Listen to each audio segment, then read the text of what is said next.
Hello, everyone. I'm Kayla, a 35-year-old who wants to share an event that unfolded in my life, one that I navigated surprisingly well. Unlike many stories you may have heard, mine begins with a rather positive twist concerning my mother-in-law, which might raise a few eyebrows.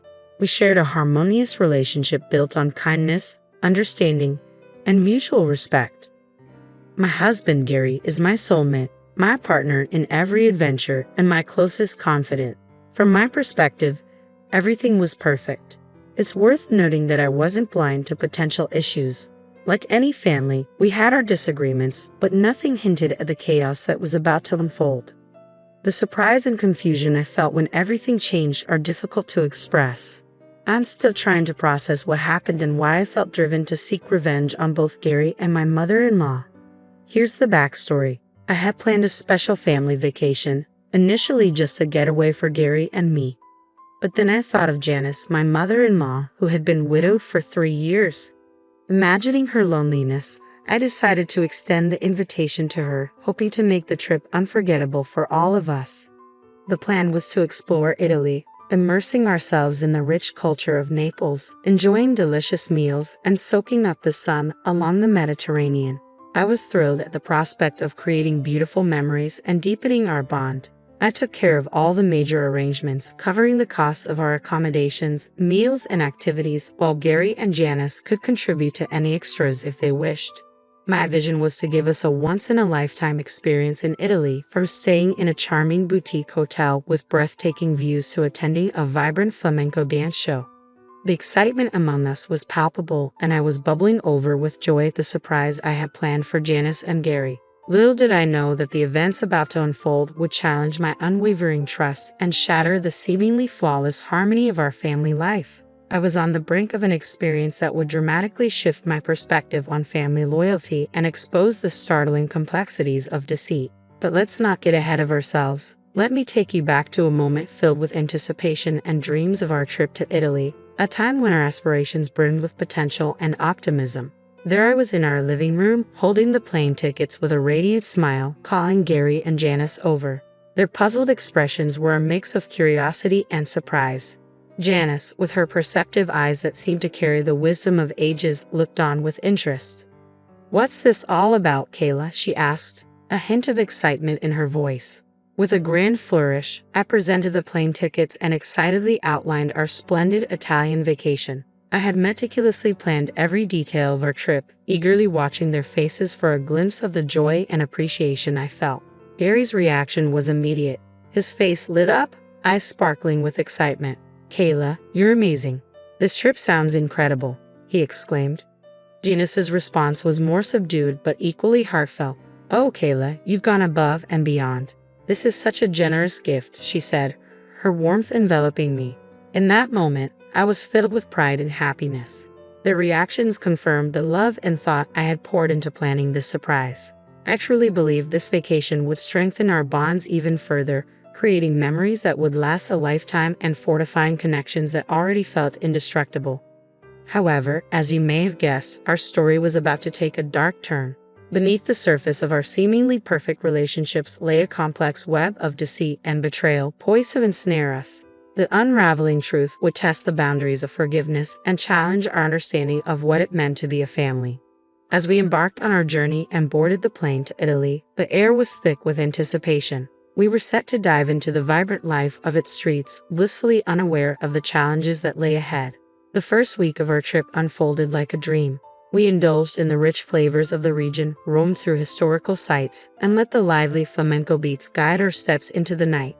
Laughter and a shared sense of joy seemed to affirm that nothing could sever the strong bond we shared. Yet, unbeknownst to me, a tempest was gathering strength, ready to strike and unravel the fabric of my happiness. It was a bright Monday morning, the sun casting a golden glow over the city. I found myself alone in what should have been a room filled with family. Confusion and a sinking sense of unease enveloped me as I reached for my phone, desperately trying to contact Gary and Janice, only to be met with silence. Their sudden disappearance left me grappling with a whirlwind of emotions and questions. The phones offered no answers, and a thorough search of our room revealed no clues. No goodbye notes, no packed bags, nothing to suggest a planned departure or any hint of trouble. It felt as if I had imagined our shared moments of happiness. Now, sitting alone in a space meant for family, time stretched painfully as I wrestled with unsettling possibilities. Had they somehow gotten lost, or worse, been taken? The absence of any signs of a struggle or distress quickly dismissed those fears, leaving me with the cold realization that I had been abandoned in a foreign country. The bonds I thought were unbreakable now seemed to have dissolved. Just as despair began to cloud my thoughts, a ray of hope pierced the gloom, a call from Janice. A mix of emotions overwhelmed me. Relief at knowing they were at least safe, confusion over their unexplained departure, and a deep sense of betrayal. With a heart heavy with conflicting feelings, I answered, my voice betraying my worry and incredulity. "Janice, where are you? What's going on?" I asked, hoping for some understanding, some reason that could make sense of this situation. However, the response I received was far from the warm, comforting tone I was used to from Janice. Her voice, edged with a hint of coldness and frustration, was almost unrecognizable. "Kayla, I thought I should at least return your call since you've tried reaching me so many times," she said, her words striking a chill through me. The affectionate, kind-hearted Janice I knew seemed distant, replaced by someone whose actions I couldn't reconcile with the love and respect we once shared. "I'm sorry if I bothered you," I replied, my voice filled with genuine concern. "I just couldn't find you or your things and started to worry something bad might have happened." Her next words hit me like a physical blow, carrying a chilling indifference. "We left you." Confused and hurt, I pressed for an explanation. "But why? What did I do?" "I couldn't stand another week with you, so we had to leave," she said bluntly. Stunned, I struggled to process the weight of her words. I asked, "What do you mean? Did I do something to upset you?" "Yes, how can you not see it?" Janice snapped. "You just decided we were going on this trip, assuming I'd be okay with spending so much time together. I can handle a few hours at family gatherings, but 3 weeks? I couldn't pretend any longer. After just 1 week, I was at my limit." Her words carried a harshness I had never encountered before, leaving me stunned. "I'm sorry, but Gary and I are headed to the airport now. We just can't be around you any longer," she added, her announcement sending shockwaves through me. This revelation challenged everything I thought I knew about our relationship. How could our seemingly strong bond dissolve so quickly? I was left questioning what I had done to provoke such a reaction and whether there was any way to mend the rift between us. Feeling a mix of confusion and sorrow, I tried to express my unawareness of her feelings. "Janice, I honestly had no idea you felt this way. You wouldn't have known. I led you to believe everything was fine," she replied, her tone icy. "But why didn't you talk to me about this earlier? We could have worked through whatever issues you had with me," I insisted, still trying to understand the root of the problem. "That's just it. I can't specifically say what it is about you that bothers me. You just do," she admitted, sounding almost childish in her inability to articulate her discomfort. I was astounded. "That's incredibly vague. Are you upset with me over some vague annoyance? That seems so petty. I thought there was a genuine issue at stake." Our conversation left me in disbelief. Not only was our relationship not as solid as I believed, but the reasons for its breakdown were maddeningly unclear. This unexpected twist in our family dynamics forced me to confront a painful truth. Sometimes the foundations we build upon are more fragile than we ever imagined. "I didn't do anything wrong, did I?" I asked, seeking some sort of justification for this bewildering situation. Janice's response was dismissive. "It's not about right or wrong. It's how I feel about being around you. You annoy me, and I can't stand it." Confused and hurt, I questioned her decision to join us on the trip. "If you felt this way, why agree to come to Italy with us? It was a free trip to Italy. Who would say no to that?" she replied bluntly. But as time went on, I just couldn't deal with you anymore. "What did I do that bothered you so much?" I pressed, desperate for answers as her vague complaints left me reeling. Janice struggled to pinpoint anything specific, leaving me more frustrated and heartbroken. It was becoming clear that this sudden disdain had no solid foundation. Amidst my shock and sadness, I needed to hear Gary's perspective. "Can I talk to Gary?" A mix of hope and dread colored my voice as I asked, "Can I talk to Gary?" Janice handed him the phone without hesitation, and Gary's tone mirrored his mother's indifference. "Hello," he said, as if oblivious to the gravity of the situation. Gary, you're leaving me too. My voice cracked, the sting of betrayal hitting hard. I'm leaving because my mom said she needed to go home, not because I don't like you. He tried to explain, but his reassurance fell flat. How long have you known about your mom's feelings toward me? I pressed, searching for some understanding. Gary admitted that he had been aware for a while, but had hoped the trip would bridge the gap between us. His admission only deepened my confusion. Why didn't anyone talk to me about this before? We're adults. We solve our problems through discussion. But just like his mother, Gary had no real answers. The silence that followed my speculation about Janice's jealousy confirmed my suspicions. I concluded that the issue wasn't truly about me but rather rooted in Janice's insecurities and envy. After ending the call, I paced my hotel room, bewildered and hurt but also enlightened. Decades of life experience reminded me that sometimes people's issues with you stem more from their internal struggles than from anything you've done. Jealousy, insecurity, and unresolved personal problems can drive people to irrational dislike or resentment. It was a hard lesson in human nature, one that would take time to fully digest. I never would have guessed that the ones to push me to my limit would be my own family. The sting of betrayal from those closest to me was something I never saw coming. After a moment of deep sadness, a spark of realization hit me. It was time for me to stand up for myself and take charge of my situation. This was the turning point, a moment that would mark a new chapter in my life. As I dried my tears, a fierce resolve took hold. I would no longer let their cruel actions consume my emotions. It was time for them to understand that they couldn't just walk all over me without consequences. With my hands still shaking, I called Peter, a lifelong friend who had stood by me through every high and low.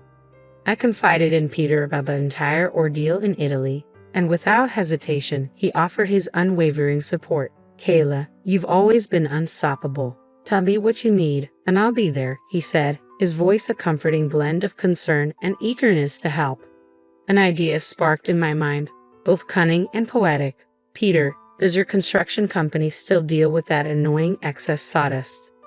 Yeah, it's a constant bother, he replied, puzzled yet intrigued. I have the perfect solution for it, I said, revealing my plan to use the sawdust as a symbol of the mess they'd made of our relationship. My idea was to fill Janice's house with it, touching every corner as a reminder of the turmoil she had caused. Peter, always the adventurous spirit, was immediately on board, amused and impressed by the creativity of the plan. Together, we plotted how to carry out this unique form of justice. But how will we get inside before they return? He wondered. There's a spare key under the potted plant on the patio. That's our entry point, I explained, having thought through every detail. You've thought of everything. I'd underestimated you, he chuckled, admiration in his voice. Determined to reclaim my power and no longer be overlooked, I embraced this new resolve as the plan unfolded. Peter confirmed the execution, and I waited eagerly for the inevitable fallout. This wasn't just about revenge. It was a statement that I was not someone to be dismissed lightly. Then, as if on cue, my phone signaled a new message from Peter. The deed is done, he wrote. Now, it was just a matter of time before they discovered the extent of my response. This wasn't merely a prank. It was a lesson in respect and a reminder of the consequences of underestimating someone's resolve. I could hardly contain my excitement as I opened the pictures Peter had sent. The sight was unbelievable. Janice's immaculate home was now chaos, completely submerged under a blanket of sawdust. It looked as if a sandstorm had swept through, leaving our mark of mischief in every corner. I couldn't help but laugh as I spoke with Peter over the phone. I experienced a moment of joyous release from the betrayal that had weighed so heavily on me. It was a strange kind of triumph, sharing this victory with Peter, a friend who stood by me through such an unconventional response to hurt. There's a certain satisfaction in being a little naughty, he remarked, and I couldn't agree more. As time passed, my anticipation grew for Gary and Janice's reaction. I imagined their shock and confusion upon returning to a home transformed by our handiwork. Eventually, Gary called, his voice laced with shock and a hint of panic as he described their astonishment at the sawdust-filled house. Listening to him, I couldn't help but feel a twisted sense of satisfaction. My heart swelled with the knowledge that my message had been delivered. Actions have consequences, I thought, savoring the moment. Kayla, this is terrible. Mom's beside herself, Gary lamented. Without hesitation, I admitted my role in their unexpected welcome home. Well, how could you just abandon me like that? I retorted. Was this you? Gary's confusion was palpable. Then Janice's voice cut in, demanding the phone from Gary before accusing me directly. Despite their attempts to pin the blame on me, I coolly deflected. Maybe it's time you consider security measures for your home, I suggested, the irony not lost on me. Janice's complaints about the inconvenience and discomfort caused by the sawdust only reinforced my point about their choice to leave me stranded in Italy. Amidst the chaos, I felt a surge of empowerment. I had sent a clear message. I was not someone to be underestimated or discarded without thought. The fallout from our orchestrated chaos served as a reminder of the strength I had reclaimed by standing up for myself. The question of when I would return from my vacation lingered in my mind.